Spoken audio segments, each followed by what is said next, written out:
Hi everyone, my name is Risha. Today is the 24th of March 2024, and I'm going to be going over the next week or week 13 or 14, week 13's testing of the SPY front test days open versus previous day close strategy. And of course, I'll be going over every single day and comparing the formats, and of course, seeing how it affects the last week's compared to last week's return.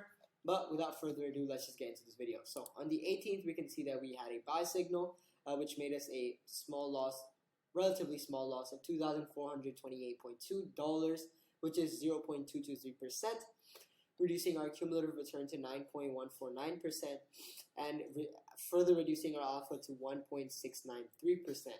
Now, 19th, we have a sell signal where we made a huge loss of 7,593.48, which is a 0.695% loss. Now, here they reduced our cumulative portfolio return significantly, and our alpha went down to 0.442%.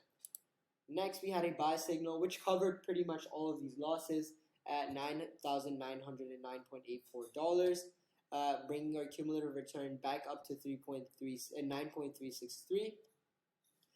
But our alpha goes down further to 0.427%. Next, we had a loss of $2,489.48, which bring our alpha down into the negatives, but our return went down further to 9.135%. And on the final day, we recovered some of this with a $1,861 profit, and our alpha went back into the positives at 0.223%. So this is just a short video going over the results of this week. Thank you for watching. Enjoy, and I will see you next time.